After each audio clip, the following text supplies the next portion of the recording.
Welcome back. In this video, I'm going to show you how to continue creating your themes by walking you through a couple existing themes. It'll be a little bit faster, and I'll be able to talk about how it was done in the existing themes and how it would work implementing it into your own theme. So the first one that we're going to look at is the starter theme that comes with every installation of Pyro. If we go to the core directory and under the Pyro CMS vendor, you'll see the starter theme. And this is the one where if you load up the home page, it displays by default. I've got some other text in there from a previous video, but this is what you'd see. And let's take a look at how this is done. So if we open it up, we'll see that the structure is identical to the one that we created in previous videos. This one does have a service provider, and it looks like the only thing it does is overrides error views from the streams views with our own. So if we create a 404 or a 500 error situation, those will be custom to this theme. And there's an example of how that's done. So that's the only thing that the service provider is doing here, is registering some explicit overrides. So being that those overrides, let's go take a look at those real quick. In the views, if we look at the path, it was in the theme, and this is just a shortcut for saying, instead of saying pyrocms.theme.starter, because the theme is active when this code is in play, it can be referred to as the active theme by just using the shortcut theme. If we were on the if this was an admin theme, then theme would refer to the active admin theme. So that's how those work. And it's in errors and then 404. So errors and 404. So this is all we're doing here. We've got a simple block of content that's showing the 404, and we're extending the error up here. So let's see, views, and we're extending this view. So that's a pretty simple example of how to explicitly override things from the theme service provider. Let's see. Let's go into our default our default layout. So the first thing we'll notice is that the metadata is not simply included, but it's included as a block, and on top of that it's deferred. And so what this does is it defers the rendering of this block, which means that things deep within content have a better chance of adding to or extending or defining this metadata block than they normally would if it was not deferred. If it wasn't deferred, then it would get rendered top down, outside, inward to the outside, but depending on ordering, you might need to add deferred there in order to allow some things to be overridden. So keep that in mind. And if we look at that partial, we'll see that it's just defining your normal metadata. We've got title here that's using the distribution name, and this is actually getting overridden by your settings. This is kind of like the app.name config value. In fact, I think that's what it falls back to. So it's basically saying the name of the site. We've got a special character here, and then we're translating the meta title like I showed you in the previous videos. This is based on a Bootswatch theme. So what we're doing is just including the normal Bootstrap build as its own, and putting it into the theme.css collection. And then what we're also doing is this is basically all of the custom stuff that goes over Bootstrap. So we're including the framework itself, and then we're customizing it here. And let's open that up real quick. Freelancer. We're importing some variables and mixins here, using some variables. So this is less syntax that you all know and love. It's being compiled and stuffed into the theme.css. And you'll notice that this one is explicitly done first, and this one is second. They are loaded in and rendered out in the same order. And it looks like we add one more for Font Awesome, and this can be a little bit interesting. Let's take a look at this. Font Awesome, CSS. And you'll notice that the parse is in there. I believe that this is generally done on default. Don't quote me there, but if you need to parse something, it might be a good idea to include the flag anyways. And what that's doing is it's going through and parsing Twig first. So it's finding Twig tags to parse first, and then it's loading up this content. And all we're doing here is getting an asset path to our fonts. So we're using asset path, and we're returning the path for these font files. And that's about it. You can do the same with background images. For example, if you needed to do image URL or path or image, and then put path down here for an output method, that's how you would do that. It's pretty much the same gist. Then we load up some Google stuff, and then we output the theme.css collection. And then here we include any random styles that might be required by field types or what have you that's being rendered on the screen. We include our JavaScript constants. This is good to know that JavaScript constants are generally used by field types, so it's important that you include this if you plan on doing stuff like that on your theme. And then we've got some other dependencies in there loaded. So let's keep on going down here. Now we've got another partial for navigation. So let's open that up. Navigation. And it looks like this is your standard Bootstrap navigation. I'm using the structure plugin function here. This is included in Pages, and what this is going to do is take the Pages structure, your page structure, and use it to create a navigation tree or a navigation HTML markup.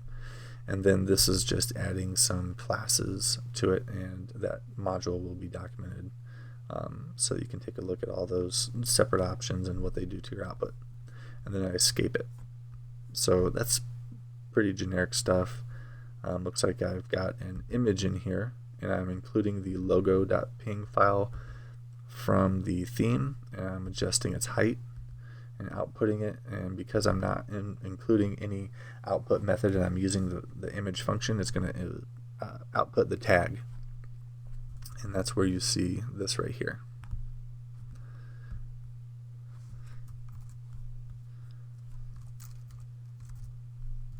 And here it is. So it takes it from the theme, publishes it automatically, caches it in the public directory under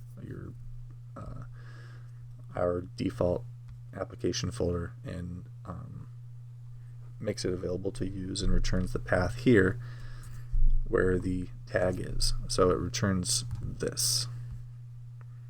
As you can see, it's also adjusted the height. And this would be a little bit different than heighten. If we do heighten, that starts manipulating things, but all we're doing here is defining an attribute. Let's see. And then you'll see the structure is very simple right here. Alright, so what's next? We keep going down here. We've got a couple wrappers. We include the breadcrumbs. This could easily be included like this. I believe it might be plural. Let's check. Nope, so that's correct. So you can easily include a generic Bootstrap breadcrumb just like this, or you can include a partial and render loop over them yourselves. And this would be nice if you wanted to include, some wacky markup, or start with include some logic maybe in there. I've run into in the past where, if you're on this page, then include home, and if you're not, then whatever. This is good to know that you can include a partial and render it out yourself. And if you look, it just loops over the template.breadcrumbs. And if you've seen any of the module development videos, you'll see where we push those in the controller. So keep going down, and we get messages, and this is basically interacting with the messages service in Pyro. Is a Flash messaging, so any messages that are sent to your they're flashed to the session can get pulled out here and displayed. So if we have success messages, for each message, get success, translate, and we go through info, warning, and error for all the same. This is just pulling stuff out of the session and displaying it to the screen. This is one way of doing it. There's a lot of different ways you can do it. You could start using like Echo or something to create WebSockets and parse errors as well. This is just the simplest common denominator of how to do it. Then we have our content block, and that brings in the content from the actual CMS or whatever view is actually being rendered that extends this layout. And then we have our footer, and this is a pretty basic just generic HTML footer. We've got a timestamp down here using Twig, and then we do loop through links in the footer menu, and we just do this flat so that we can wrap it in a paragraph tag, and that's probably based on however the theme came in the first place. I just needed to mimic that markup. This is how you would normally you could also render out the navigation menu by just using menu, display, just defining which menu you want to render, adding some classes like this, escape it real quick, and it'll give you more of a standard markup menu rather than this paragraph and then anchor tag inside.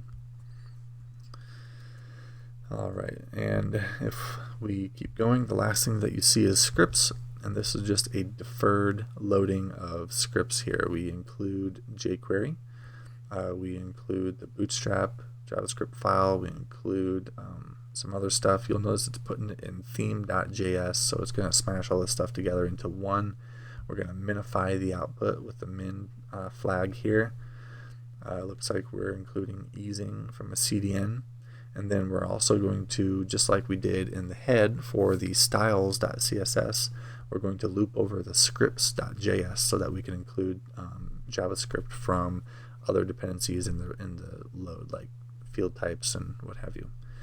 So that's how those are included. And that's again, if you're not going to do it, don't worry about it, but this is kind of a nice little safety catch to include in your themes, just so if you render a form, for example, you have all that stuff at hand.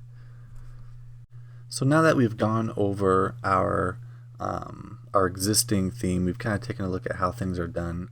I'll show you how I typically set up a theme whenever I go to build a website. So let's close this out and back out real quick, and I'm going to delete what we originally made in prior videos here. I'm just going to create a new theme. Usually I name it after the company I am building it for, so we'll do make add-on example.theme, and we'll call it demo, and I'll create that.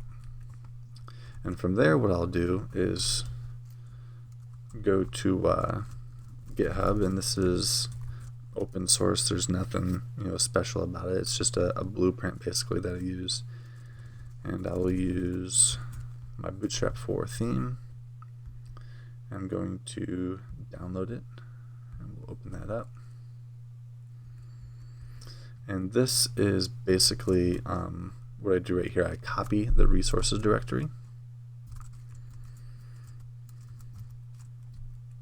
and I go into the existing, the one that I just made, and I copy and paste. Go ahead and replace everything. And from there, I'm pretty much done. I've just scaffolded my entire theme. I've got my default layout. I've got some partials that layout uses. What I'm going to do now real quick is go in and activate it. And it's not pretty. The purpose of it is not to be pretty and to be done and ready.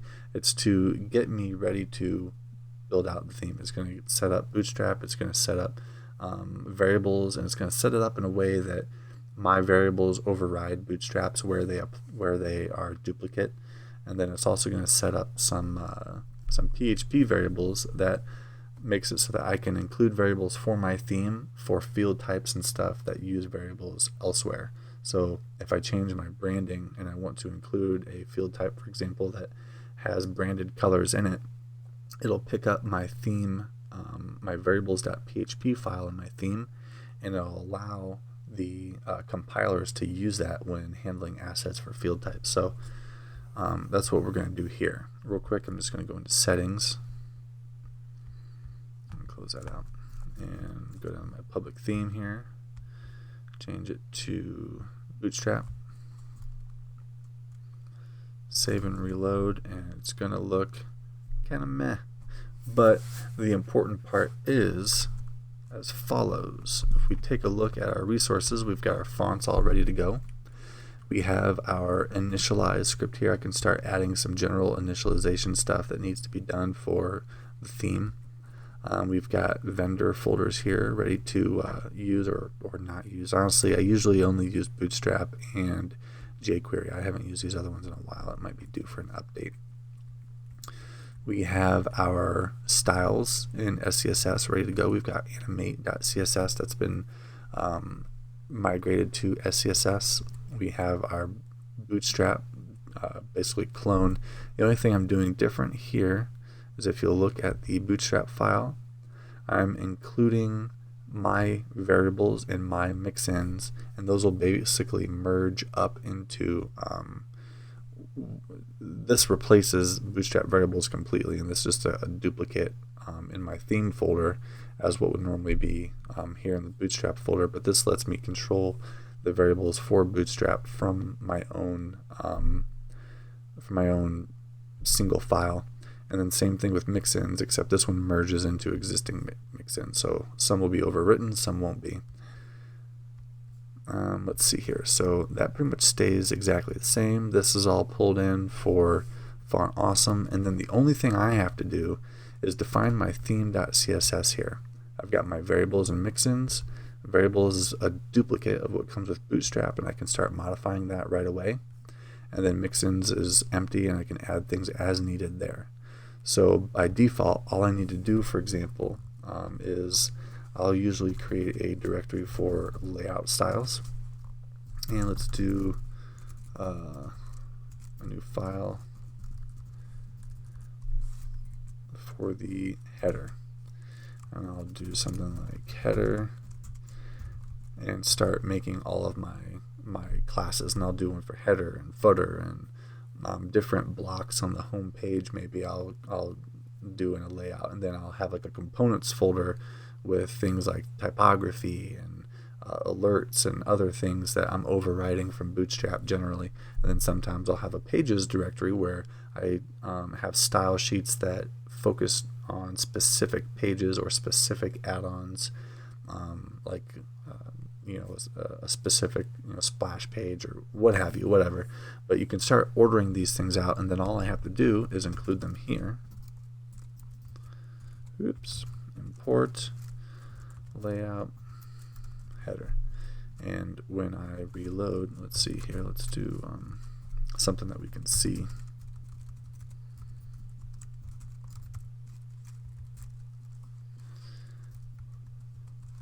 Should be able to see that. When I reload here, all I have to do is modify that one file. And one thing to keep in mind, let's take a look at our views, because we have a default layout here, and this is just a like a normal boilerplate file. And we've got our block defined a little bit different here. This is just a different way to do it in Twig. We've got our footer, messages, which are going to be like alerts and stuff, and then we've got our header, which includes the navigation and not much else, it looks like. And then we've just got some generic navigation here that we can replace either with structure or the menu plugin functions to make that responsive to the content of our site. And if we take a look at the metadata, then again we're all set up. We've got the distribution name, or basically the app name, I think is where it falls back to. And this gets pulled from settings because settings overrides the configuration value on runtime. We've got the name again here, the meta title, which really this should be translated, but we have a favicon up here, or favicon, however you say it, favicon. image URL, and then we just reference the theme, image, favicon. Let's see, we've got our, so this is kind of something that I try and get in the habit of doing. Because I like to have my assets re-rendered every single time I load, I have live enabled, and to ensure that those reload, I do live assets equals public, and that will force reload even if no changes detected. It will force reload the this file, and I put this in a different collection so that the live only applies to build.css, which is considerably smaller than theme.css, so it helps speed things up. The only caveat is if I change something that affects the entire Bootstrap framework, like taking it from 12 to 24 columns, then I need to come back here and run PHP artisan asset clear, and that'll wipe assets completely so that Bootstrap is recompiled. And you'll notice it takes a little bit longer to do that.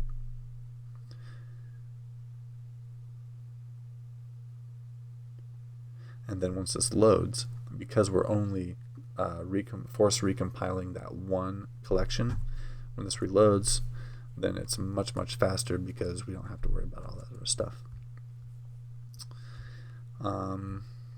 That is pretty much all that's going on here. We've got styles are being defined a little bit different here. We're doing path and we're putting them into the HTML style function. Kind of the same gist. You know, there's a few ways to do almost anything. We still have our styles.css, we still have our scripts.js loop here. It doesn't look like we have constants, which should probably be added. I don't see constants in here, and we'll end up running into a situation where we need that. But this is how I would get started generally building something, and then from here I can just start adjusting navigation, I can start adjusting the footer, I can start building out page types, and from there really all it is just adding style sheets and keeping things nice and organized and just adding them to my theme, which again gets pulled into the where is it, the build.css, and I force recompile, and then when I'm ready to not force the recompilation every single time, I just remove this, and it kind of takes that extra load off of the step. So if we were to reload now, there's nothing that needs to be recompiled, and it should detect changes automatically in there, but I like that live assets environmental flag just to make sure that we're getting fresh assets every single time. So there you have it.